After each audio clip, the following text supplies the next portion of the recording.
मैं अपने मैं यूट्यूबर भाइयों के लिए एक नई वीडियो लेकर आया हूँ। बहुत ही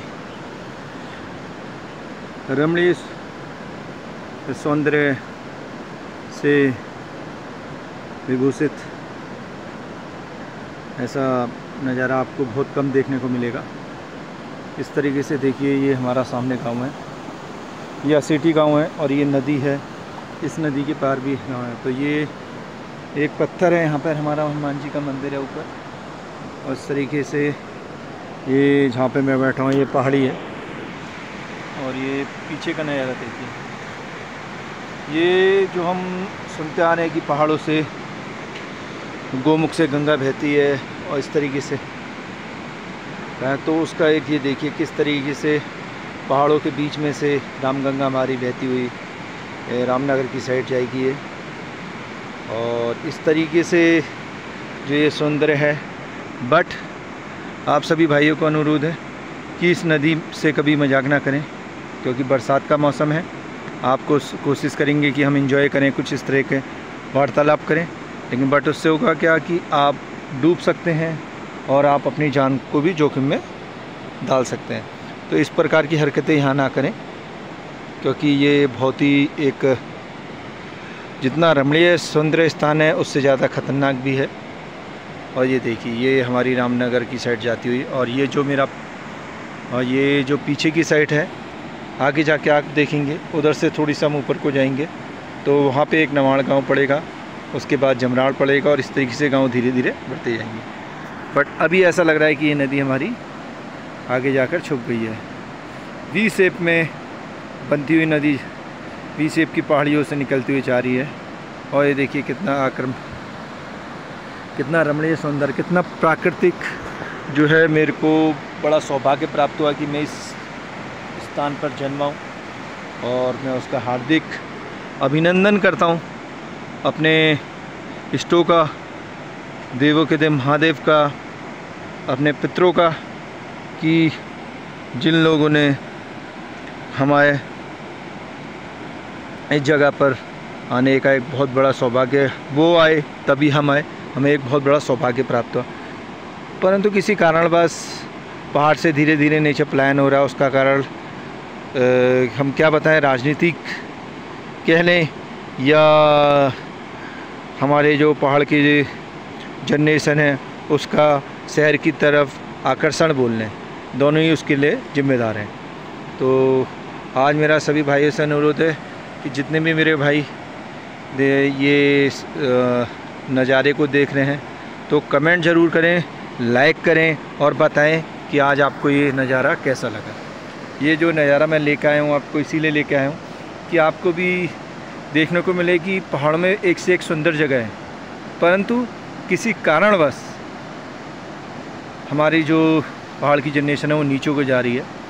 करने के लिए हम इधर बहुत कुछ कर सकते हैं, बट सरकारी प्रशासन की तरफ से सपोर्ट ना होने के कारण, और बहुत सी चीज़ें ऐसी हैं जिसकी वजह से एक पहाड़ के बंदे को नीचे जाना पड़ता है। और अपॉर्चुनिटी आती हैं, परंतु उससे पहले उसका मतलब प्रॉफिट को देखते हुए देखा जाए। तो इसलिए जनरेशन, जो न्यू जनरेशन, कुछ लोग कर भी रहे हैं, बहुत अच्छा कर रहे हैं हमारे यहाँ, और कुछ लोग इतना अच्छा कर रहे हैं कि वो अपना घर बसे दर से चल रहे हैं और उन्हें पहाड़ से। लेकिन कुछ लोगों का आकर्षण नीचे की तरफ बढ़ गया, और इसमें बड़ी जिम्मेदारी, एक अहम भूमिका इस टाइम पे जो निभा रही हैं वो है हमारी पहाड़ की लड़कियाँ। और उन लड़कियाँ वो अक्सर सोचती हैं कि हम नीचे जाएं, और लेकिन वो भूल जाते हैं जब आप दिल्ली जाएंगे वहाँ पे जो ये शुद्ध हवा, शुद्ध पानी, ये शुद्ध चीज़ें जो आपको तरस जाओगे इस चीज़ों के लिए। क्यों ना कुछ ऐसा यहाँ पर किया जाए जिससे कि मिनिमम कम से कम महीने के 30-35 हज़ार रुपये कमा कर या 40 हज़ार रुपये कमा कर यहाँ पर अपना एक अच्छा गुजर बसर कर लें। शुद्ध हवा मिलेगी, शुद्ध पानी मिलेगा। ये मैं भी, मेरे को भी किसी के द्वारा इधर एक अपॉर्चुनिटी मिली आने की, और मैं आया और यहाँ पे अपना कारोबार, जो मेरा काम है, मैं उस काम को करता हूँ। और प्रत्येक दिन अपने उसी उससे चलता हूँ और बस यही आशा करता हूँ कि आगे भी जाकर मेरे को यहाँ पर रहने का अवसर मिलता रहे, जिससे कि मैं अपनी जन्मभूमि से टच में रहूँ और काफ़ी उसके प्रति मेरी जो एक लगाव है वो बढ़ता चले, जिससे कि मैं भी आने वाली जो पीढ़ियाँ उनको भी एक न्यू जनरेशन को भी एक वो दे सकूँ कि हाँ भाई लोगों इधर कुछ हो सकता है, बट हमें कुछ सोचना पड़ेगा। क्योंकि जिनकी मंजिलें ऊंची होती हैं उनके जो पंख होते हैं वो भी बहुत बड़े होते हैं। तो मंजिलें ऊंची हैं तो हमें पर भी अपने बढ़ाने होंगे, जिससे कि हम ऊंची उड़ान उड़ सकें। हम सोचेंगे कि एक आपने देखा होगा बत्तख काफ़ी बड़ी होती है लेकिन वो ज़्यादा नहीं उड़ सकती। क्यों? उसकी जो सोच है वो खाली एक नदी की तरफ ही है, नदी में ही बैठ के अपना वो तैरती है, वहाँ पर ही वो करती है। तो हमें बत्तख वाली सोच नहीं रखनी है कि हमें उधर ही रहना है। हमें एक गरुड़ की तरह जो कि बहुत ऊंचाइयों में रहता है और अपने शिकार को पकड़ने के लिए नीचे भी आता है और ऊपर भी जाता है, तो हमें गरुड़ की तरह बड़ी ऊंचाइयों को पाना है। तो उसकी जैसे हमें परों को फैलाना होगा और उड़ना होगा, तभी हम कुछ अपने पहाड़ की तरफ कुछ कर सकेंगे। तो सभी मेरे भाइयों को आज से अगर मेरी किसी भी बात का कोई भी बात अगर गलत लगी होगी तो उसके लिए मेरे को क्षमा प्रार्थी, और मेरे चैनल को ज़्यादा से ज़्यादा शेयर करें, लाइक करें।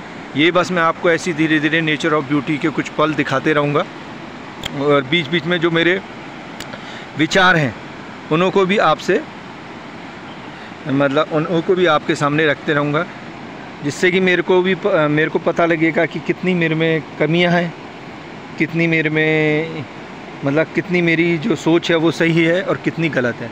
तो प्लीज़ भाइयों मेरे को ज़्यादा से ज़्यादा कमेंट करें और मेरे को बताएं कि सर आप यहाँ पे गलत हैं। मैं देखो आप सभी लोग भाई कुछ मेरे से बड़े होंगे, कुछ छोटे होंगे और सबकी एक अपनी अपनी अलग अलग राय होगी, लेकिन जब 10 लोगों की राय से कोई काम होता है तो वो गलत नहीं हो सकता है। तो मेरा सभी भाइयों से विनम्र है कि मेरे को ज़्यादा राय दे, हम क्या कर सकते हैं पहाड़ में, किस टाइप के प्लांट ला सकते हैं, किस टाइप की अपॉर्चुनिटी ला सकते हैं, इसका मेरे को ज़रूर कमेंट में लिख कर दें।